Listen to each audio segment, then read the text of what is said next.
Good morning, guys. My name is Mallory Treadway, and I am the marketing coordinator with the Impact Growth Group at Keller Schrader. Today, I'll be your moderator, so if you have any questions, please put them in the chat, and we'll get those answered at the end of the webinar.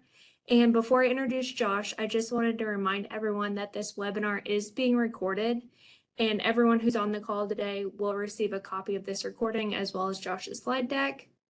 And of course, if you couldn't attend our last webinar and the How to Get Better at Corporate Analytics series, or if you haven't had a chance to meet Josh Pack in person, here's a little bit more about him. He is a practice leader for the strategic management and data science. He is part of our data strategy group, which partners with organizations to develop their analytics initiatives and capabilities from both a strategic planning perspective as well as designing and implementing data analytics platforms and solutions. He has 20 years of experience in roles ranging from operations analysis and data science to strategic planning and business development. And he's worked in multiple sectors, including energy and utilities, financial services, process industries, and management consulting. And he holds a PhD in bio and environmental engineering from Cornell University, where he researched research models, applied to biofuels production and supply chains. Welcome, Josh. All right, yeah, thank you, Mallory. Thanks for the intro. Really appreciate it. Thanks everybody for joining us today. I'm excited to present this. This is the most important phase in our entire data strategy framework. If you were with us last time, that was phase 0, the exploratory phase, where you do a lot of self-education and develop sort of a strategic position on data strategy for your company. Today, we're going to talk about investment, which is where you develop the business case to implement the analytics capability for your company. All right, so this is the overall roadmap for the data strategy framework. Like I just said, we had exploratory last time, and today is about investment. We'll have subsequent talks on the architecture, procurement, implementation, and ongoing execution phases of our framework. So just a quick refresher, or if you weren't with us last time, phase 0 is what we call exploratory. That's where you really begin to do some soul searching on, do we want to do data strategy? Do we really want to get better at analytics? It's about internal assessment, doing internal education as well as getting education from the outside, developing a position paper, and then actually getting approval to move forward into what we're going to talk about today, which is developing a business case. Why would you need approval to do that? Well, because it's not a minor effort. It takes a lot of work and research and planning, and you want to be very deliberate about doing this and go into it eyes wide open. And so it takes a little bit of approval ahead of time to be able to use the resources to do that. So out of that, we got our defined data strategy and some other useful artifacts, if you will, or outputs. Those included the internal assessment information, the position paper, and the self-education piece. And that would have been focused on your strategic position and kind of a directional value proposition. And then also you got approval to move forward into what we're doing today, which is develop the business case. So here we are talking about the investment phase. So really the main thesis here, and if you take nothing else away, you've got to develop a self-funding, and really just mean fast payback there, develop a self-funding business case and get approved funding to launch your data strategy and analytics initiatives. And the way that you do that is on the backs of use cases, and you got to monetize those in a way that's valuable to the company and manage them as an investment portfolio, because that's going to make most sense to the people approving the budget. So really, this is the main thesis of the entire talk today. Of course, there's a lot more to it. These are the steps of the investment phase. We're going to start, again, as we always try to do, with understanding your own culture and getting sponsorship. We'll talk about that. We're going to study the opportunity, launch into a pilot project, which in our framework, we call that optional, but we highly recommend doing that. If there's any way to do that, we highly recommend it. We're going to talk about a capability's current state. If you were with us last time, you'll probably recall that we did a little bit of internal assessment. This is different in the sense that whereas that was pretty anecdotal, gathering good information and conversation, this is a little more rigorous methodology. So we'll talk about that. And then all of these things culminate in what we call your data strategy narrative. And then ultimately that forms the basis of doing the business case with a full presentation to get approved funding and resources to launch your data strategy and initiate your analytics capability at your company. So again, culture and sponsors, very important. The main things that you've got to address here are how will you implement better analytics capabilities given your organizational culture? And part of doing that relates to getting executive and authorizing sponsorship. And the question there is, how will you secure that? How will you secure and sustain buy-in and approval from the appropriate authorizing sponsors? So let's unpack this, what we mean by that. So first, let's just recognize that analytics is about behavior change. I just really love these quotes, especially the second one. Analytics without behavior change is just expensive artwork. And I think you can probably relate to that. If you've just got sort of ivory tower research going on and it's not actually impacting the way that your company makes decisions and actually behaves, then it's probably not creating much value. So I want you to think about your culture as an iceberg, and this is kind of fun, but it's helpful. You can see some things above the surface that are very clear and very well communicated probably. What are the company values? How is compensation awarded?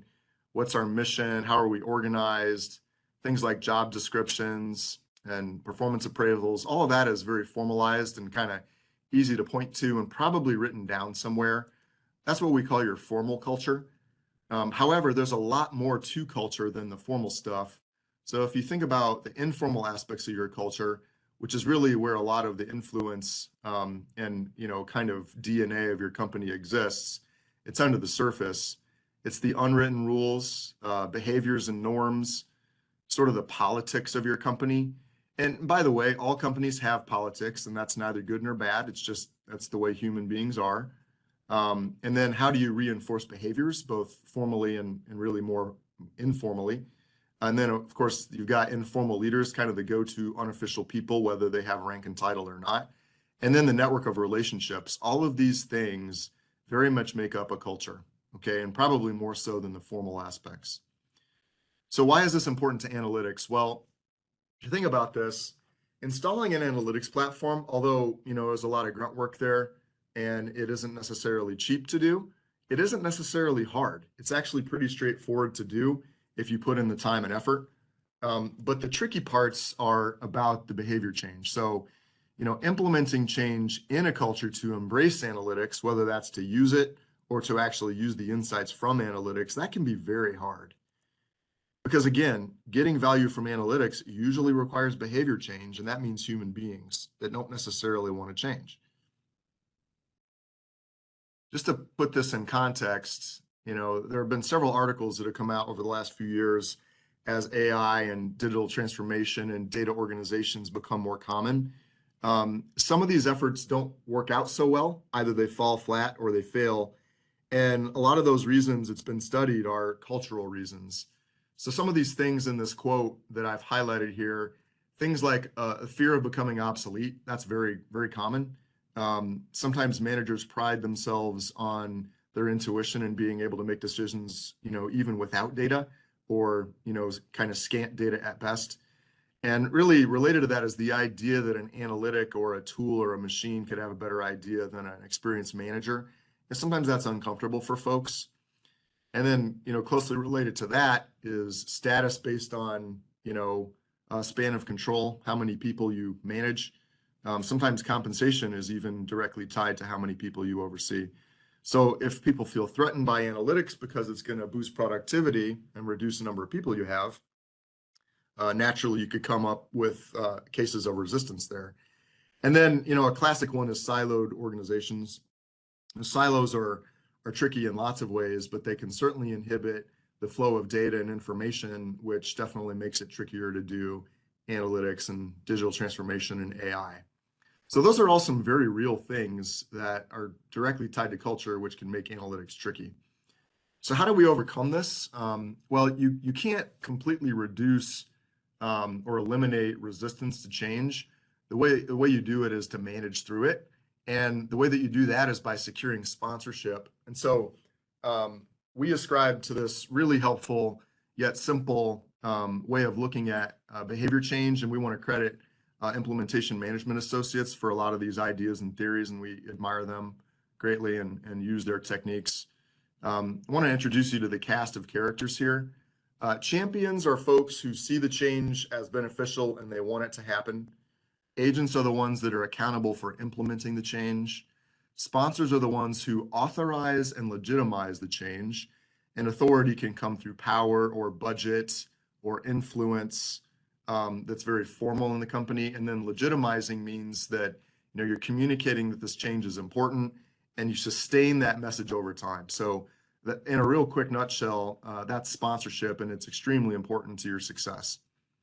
And then targets are the ones whose behavior must change in order for an initiative to be successful. And there are certainly degrees of that. It's not a binary thing. But the more you get that target being influenced by the cascading behavior reinforcement from sponsors, the better. So this is a simple example of a sponsorship model. This is super helpful, and you might actually think this way intuitively, but it's really neat to write it down and make it formal. It's so powerful. So imagine that you're the champion wanting analytics to happen, but you don't have the budget or the authority to make it happen. You're just a big cheerleader, and you've got the skills. You're the person who can get it done. Well, the first thing you got to do is identify your authorizing sponsor. Who's the one that's going to have the most vested interest in doing this, that also has the budget and authority to say that they want it and then support it. And the way that you get that person involved is through this technique called sponsor contracting, which we unfortunately don't have time to go into today, but that is a very, very helpful skill to attain. And it's really about, getting the agreement in a very formal way. And this is not a legal document. It isn't even necessarily written down, but that's an important skill to attain to kind of use these quote unquote sponsorship models. So the authorizing sponsor here, assuming that they're persuaded and have bought in and contracted with you, excuse me, they are now going to cascade their authority down to this next person that is probably their direct report. This is the reinforcing sponsor. And this person is the one that can reinforce what the authorizing sponsor wants to have happen. And in this case, they also happen to be the agent. And the agent is the one responsible for implementing the change, and the targets of the change are the direct reports of that person. So notice how the champion is on the same level with the targets, and they don't have direct influence, but by doing this and executing the sponsorship model, they've effectively created a model where they're going to reinforce the right behaviors to get change in the organization. And in our case, that's about implementing analytics. So I hope that was helpful. We're going to come back to that. I'm going to move into a really key phase here and enumerating the things you're going to do with analytics. And this is, we call study the opportunity. First of all, you got to secure approval to study the opportunity, and that may have already been accomplished in phase 0. And you can refer back to that. We can provide you the recording or the article or the framework, however you want to get at that. That explains how to get that authority or approval. But suffice it to say, if you haven't done that, it's really a key step. And next, you're going to hear me say this a few times. You want to surface analytics use cases from across the enterprise. We'll go into detail on that here in a second. And then you want to take those use cases and develop them into a portfolio of use cases. And you can really think of those as investments in a portfolio, because they really are investments in a portfolio. And then you're going to identify candidate pilot projects from that portfolio, okay? And taking that sort of short list, you're going to research, what are the appropriate capabilities, whether that's skills or technologies that you want to be demonstrating with a pilot, okay? And we'll get to pilot in a minute. And then as you're doing this, as you're studying and gathering these use cases and putting them into the portfolio, it's really important to have a cadence in getting feedback with your key sponsors, whether it's the authorizing or the reinforcing or all of the above, to make sure that you're aligned with where they want this to go, because you don't want to get out of step with them. So again, just a nice visual here. You got to be talking to your colleagues to get these use cases. So if you're a shy person, you may not be the person to do this. You want to get out and network and generate ideas and gather them and be diligent about the way that you write them down. So let's talk about, this term use case. It used to be a pet peeve of mine, and now I say it without thinking about it. It's really helpful to just kind of nail down what do we mean by that, because it gets overused. So for us, a use case is a specific situation in which a product or service, in our case, analytics product or service, could potentially be used. And this example sentence is helpful too. There are lots of use cases for robotic hardware, from helping disabled users to automating factories. So the idea of robotic hardware helping a disabled veteran or something, that would be an example of a use case. So we want to be surfacing analytics use cases to gather into the portfolio. Now, how do you get started on doing this? If you went through phase 0, you probably already have some great ideas. They may not be fully developed or detailed out, but you've got a running list already if you've done that. So you can kind of precede your portfolio with anything that you got out of phase 0. There are other techniques. One that we love to do, and this is often done kind of at the upper management level, is the idea of this innovation workshop. Sometimes execs know the value that they want, but they aren't necessarily close enough to all the details to know how to articulate precisely what a dashboard might look like or something. But this is invaluable, because what you've got are things that are already kind of pre-approved in a way, and then it's just up to you to work with the other people to define the details. So this is a service we provide. Love to teach you more about this, but this can be a very effective technique. There are other techniques that are a little more detailed down in kind of the middle layers of the organization. We call those use case workshops or use case working sessions. It just kind of depends on the audience and what level of detail you're at, but there are different ways to gather these. So assuming that you have been gathering a decent number of, let's say you've collected, 8 or more, now it's time to really build a portfolio. And this needs to be structured in a way that works for you and your culture, and is going to be acceptable to people who are going to be evaluating ROI and financials and things like that. This is just an illustration, kind of a simple illustration of an electric utility gathering some use cases. I won't go into the details on this, but just look at the column headings. You've got kind of a simple title and description. And then the columns to the right, these are really key. What is it in kind of plain English that you're hoping to get in terms of business results? So we call that the business results sought, or BRS. And then what type of benefit is it? In other words, what's the unit of measure there? Is it going to be customer satisfaction points or dollars, or reliability scores or safety, whatever that may be? And then, as you get further to the right, you can have just a ton of different columns, but you want to make a set of columns that are meaningful for prioritization, that's going to be culturally acceptable and meet whatever kind of investment requirements and approval requirements you have. So you might want to estimate the value, you might want to estimate the amount of work it's going to take, the political difficulty or ease, what kinds of departments need to be involved, who's the key executive that would have the most interest in seeing these things done. So that's use case portfolio management. And really the point here is, once you get it populated, you want to be able to rank that portfolio in a way that's meaningful and balanced. Okay. So some tips here. I've said a few of these already. Try to find as many sort of fast payback use cases as you can. And it's okay if not all of them are, because some of the most grand valuable things are going to take a long time anyway and probably require more investment. You want to be sure to capture those, but just make it clear that that's part of balancing your investment portfolio. You've got to balance it with things that are going to pay back sooner, probably like the proverbial low-hanging fruit or what have you. And there's a variety of ways to do that. Sometimes it's just updating a report to make it more user-friendly, or converting a spreadsheet into a dashboard to get some productivity. There's a lot of simple things like that, and they can really add up if you find enough of them. So prioritize these in alignment to company strategy and, of course, the benefits to be realized, whether they're financial or otherwise. So, you got to have some agreement on what does it mean to prioritize and how is that done with the people that are going to be blessing how you invest these funds. Identify the subject matter experts. If you haven't already, it's important to know who the most knowledgeable folks are and the other stakeholders that might want to be involved or should be involved in defining these things.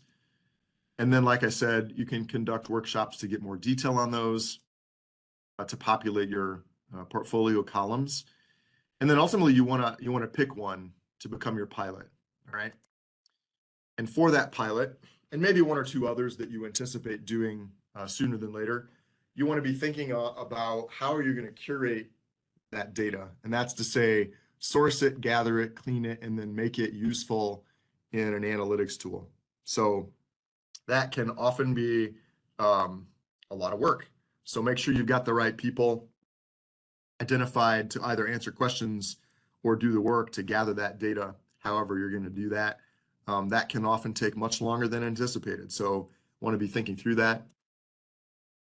Ultimately, you're going to deliver use cases that have minimal investment in technology needed. So that might sound counterintuitive because we like the tools and techniques and toys just as much as everyone else. But, executives are less concerned about how cool it is. They really want to get the best bang for the buck. And so it's important to not go overboard, especially early on. That said, you do want to be doing things that don't paint you into a corner. So, buy tools that are going to be extensible. And if you don't even have to buy any tools at all, and you already got licenses for something like, Spotfire or Power BI or what have you, use those. So there's a lot more to be said on that in future sessions. And then again, I can't emphasize this enough. Meet with your sponsors to report on progress and course correct as needed. And so it's all about developing these use cases to deliver value. Now let's talk about pilot project. This can be extremely fun, sometimes a little scary. So it's not for the faint of heart. You're going to pick your use case for the pilot. You're going to choose your team wisely. And this is super important. Okay, so if you have identified the most talented person in your organization to be involved, but that person is risk averse, you probably want to steer clear. And also, you don't necessarily just want to choose whoever has the time, because that person isn't necessarily an A-list person. So, not to be overly mercenary here, but this part can make or break you. So you really want to choose great people that have the appetite to try something new. That doesn't necessarily mean that they're younger. It just means that they want to see change, right? So you got to put your team together in a way that's going to make sense and gather all the right skill sets. And then really the pilot is about demonstrating capability. So, you want to show that this team that you've assembled has the ability to implement new platforms and tools.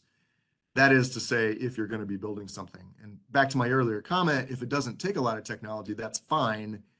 Just make sure that you're clear about that with your executive sponsors. So I kind of like this phrase. You want to build a strong nucleus of team and technology. Both are super important, and they kind of have to have the right chemistry with each other. And that's to say that if you kind of personify the technologies alongside the people, they all have to kind of fit, and they all have to kind of gel, and they all have to click.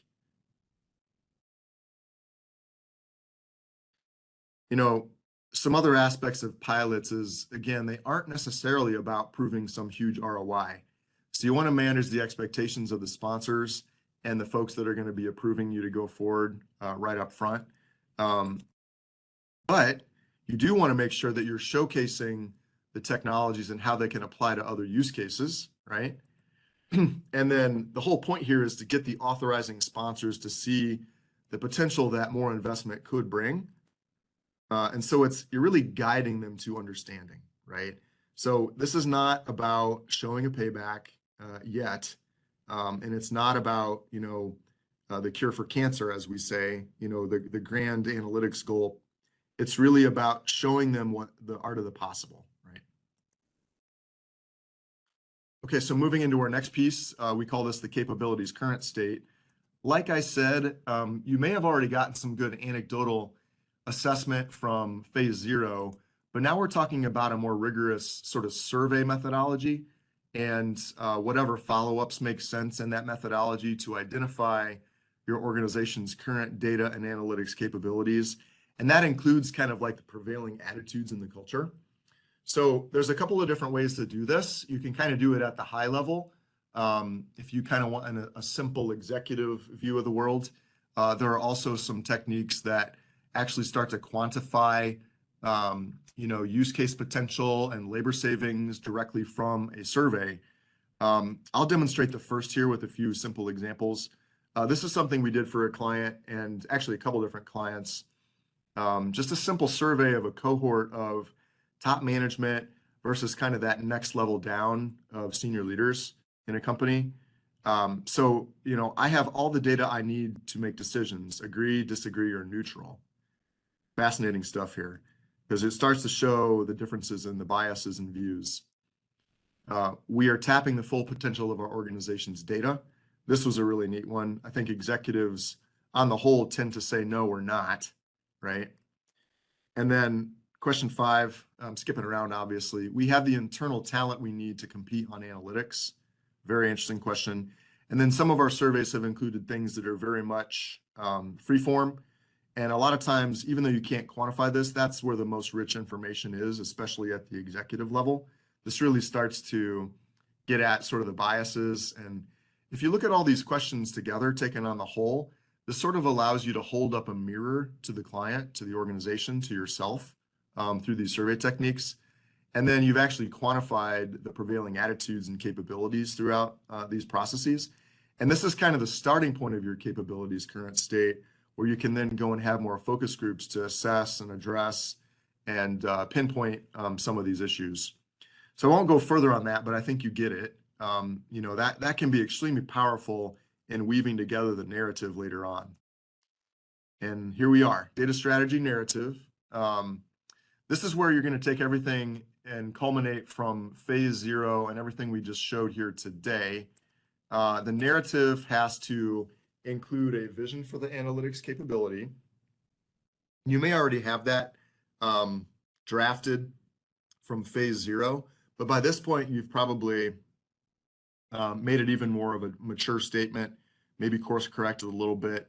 Don't dispense with this. I mean, I think it's easy to get cynical on, vision and mission and values, but I would challenge you to actually define those things for your group and for commissioning analytics capabilities in general inside your company. Can't underscore that enough. And then similarly, you want to refine that value proposition and your anticipated benefits to the organization. And these will be quantified in cash flows, and we'll talk about that in a minute. And you definitely want to be demonstrating alignment to corporate strategy. And so that probably sounds very buzzword, but again, if you're not a student of corporate strategic planning, that's okay. But I encourage you to become a quick study of understanding and interpreting the strategic plan. No doubt your company must have one. Whether it's followed or not, it kind of doesn't matter. For your purposes, you want to show that you are aligned to that, right? And so, a strategic plan is usually going to be 3 to 5 years, and then there's going to be an annual plan working within the framework of the bigger, longer term plan. And there's usually 3 to 7 sorts of main things that the company is going to focus on and how they're going to get there over time.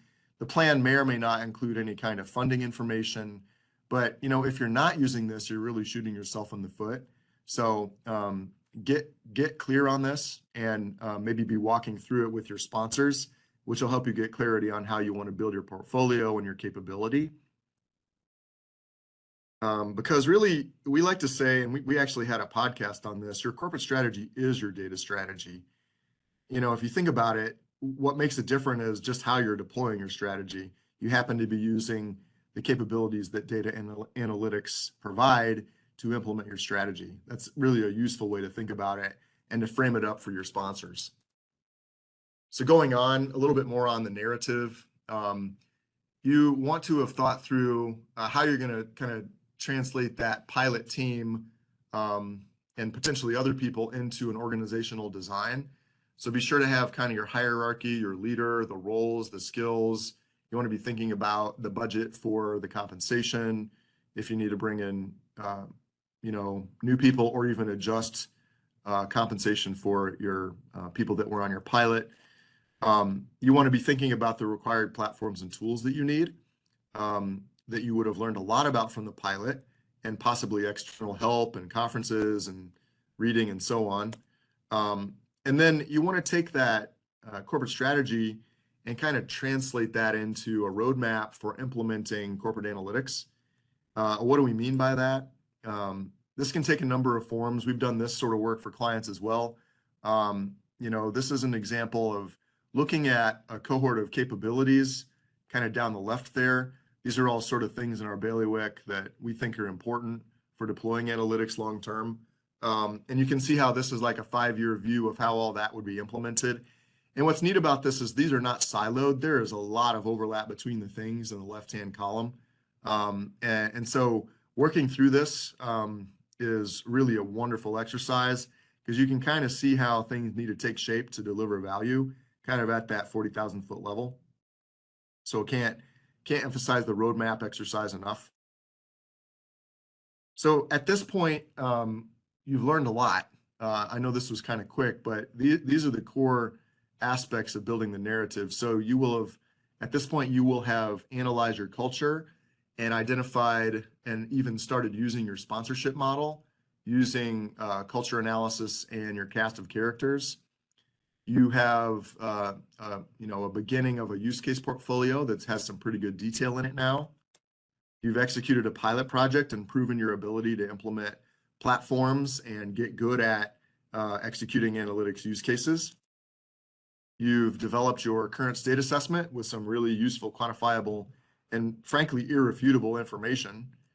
And you've taken the corporate plan and translated that into a roadmap to implement your capability over time. So if you think about all these things taken together, they need to weave together into your data strategy narrative, which forms the basis of the business case. So we'll move into that lastly here. So this business case, again, start with the narrative, which at this point is very robust if you've done all those steps. And so this has to get translated into cash flow. This doesn't have to be complicated. It just has to be robust and inclusive of the things you need to show. So make sure you understand what's acceptable inside your organization, both culturally and in terms of how budgets get funded. And then once you do that piece, you're going to present the business case to the right audience to get approval. A little more detail here. So, we went through all of the content that you need to include, but these are some tips and pointers to emphasize in the narrative. So as you tell the story in your presentation, make sure you're emphasizing the self-funding aspects. Make sure that you're very succinctly but clearly showing that your efforts are aligned to your strategic plan. And then you probably want to try to touch on things like the company's core values. And then I really like these last two things. I think these are just as powerful as the rest. A lot of times we find that executives want to leave a legacy of modernizing their companies. And the way that they can do that, one of the ways they can do that is through data, analytics, and digital transformation, competing on data, competing on insights from data. That's really not to be understated. And, closely related to that is the longevity, the sustainability that you get from, digitizing your organization and your culture. So I really recommend trying to kind of bring those things up, not in a, overly intense way, but be sure to get them thinking in these terms. In terms of the cash flow, these are the categories that you want to be sure to nail down. And you will have been able to do this through the pilot experience and probably working with consultants and vendors and identify the use cases and your staffing needs. So the financial categories you got to include are the staffing, which is the org design and so on, the platforms and software, both in terms of capital cost and ongoing expenses. And that might be where your licensing and cloud costs come in. And then whatever professional services you might need. And, depending on your culture, sometimes you might want to have professional services up front. Sometimes you might want to have professional services to help execute use cases, depending on how buried you are. There's a variety of ways to use that, both in the planning and advisory phase, as well as execution. And then all those things have to kind of translate into the financial benefits and use whatever metrics your sponsor and the CFO are going to find acceptable, whether that's simple payback or ROI or, whatever metrics, internal rate of return, whatever makes sense there. This is not a lesson in cash flows. This is a description of what should be in your cash flows. And then even though it's not necessarily something that pops out of a spreadsheet from cash flow modeling, sometimes looking at this in terms of hard dollars can help you identify even more soft benefits that you didn't think of before doing that modeling. So if you come across those as you're doing the modeling and as you review it with your stakeholders and your sponsors, be sure to tie that in, because that can be what makes or breaks the sort of the influence and persuasion in your presentation. And finally, as you're delivering, again, if you haven't heard me say this yet, you got to know your culture. Understand what an approval presentation is like, understand how you need to prepare, understand who you need to pre-meet with and why, and then pre-meet with those people and make sure that they're already kind of informally going to approve it beforehand. Make sure you get their tips and cautions. You want to plan the participation in the meeting. If at all possible, you want to have some people that are non-executives that can kind of show their support, show their interest, and they're probably going to be champions, to use the cast of characters terminology. And they're going to be there to help you answer questions and provide perspectives that show that you've done your homework and you've built kind of a coalition ahead of time. And then tell the story, like I just said on the left, tell the story to include not only the content of the narrative, but these kind of heartstrings things and the soft benefits. And then when you make the budget ask, you want to be really clear on precisely how much money, what sort of organization, and when, and what budget cycle. And you want to be clear on like how long you're expecting to have the support and attention that this is going to require. So be really explicit on that. Take the guesswork out of it and make it succinct and easy to understand. And then, of course, you're probably going to have, your people in the room to support you, but you need to be bulletproof prepared to be able to objection handle. And if you can think of something that could become an objection, you might want to have some details on it in an appendix. Just think about your culture there and what's good to have in writing and what's not good to have in writing. But you want to be ready and think of as many objections as you can. And if you're not ready for a particular objection, don't try to make something up. Try to find a way to be quick on your feet and say, we'll have to get back to you in whatever way makes sense. So, this is really the culmination of everything here. So, this is a powerful methodology that we've lived through and we've helped clients with. I hope this has been beneficial to you. So if you've done all of these things, you've done a ton of work, right? And it's going to pay off. I'm not beyond welcoming a little bit of good fortune and luck into this situation, but if you've done all this, the lucky won't be as necessary as showing that you've gone through all the paces to get approval. So hope this was enjoyable. I really enjoyed preparing it. Again, we think this is the most important part of our framework. And, please don't hesitate to reach out to us. We're going to have additional sessions. The timing of those will be released. The next one is going to be the architecture phase. And for all the technical folks out there and technical leaders, CIOs, chief data officers, program managers, I highly recommend the next one. We'll tell you when that is going to come. And then, of course, the other phases of procurement, implementation, and execution will be ongoing with more sessions and webinars and blogs and so on. So we really believe in this methodology, and we hope that you're becoming a fan of it as well. So thank you so much. There's a couple of different ways to get started. If you want to be diving into this or if you need us as a sounding board, we highly recommend that innovation workshop, kind of at the executive level that I mentioned before. But again, that's just one of a number of ways to kind of get started. So again, thank you so much. And I'll turn it back to Mallory to moderate any questions that we might have gotten in the chat. No questions. Okay. if I were you, I'd be saying, wow, this feels like a lot of stuff. Don't be intimidated by all this, because remember, phase 0 was kind of the more gentle introduction.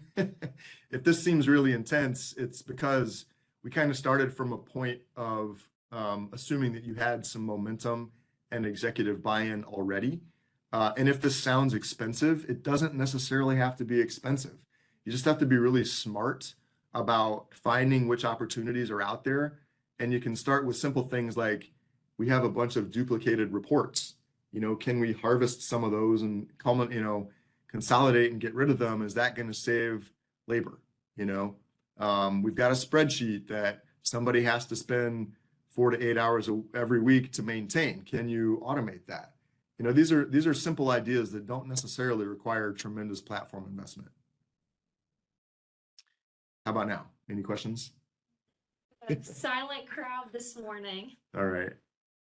If you guys do think of anything, though, feel free to send them. I know Josh's contact information is on the screen. So if you think of anything after the fact, go ahead and send them his way. And just another reminder, we will be sending his deck and his recording by the end of the day today. All right. Thanks, everybody.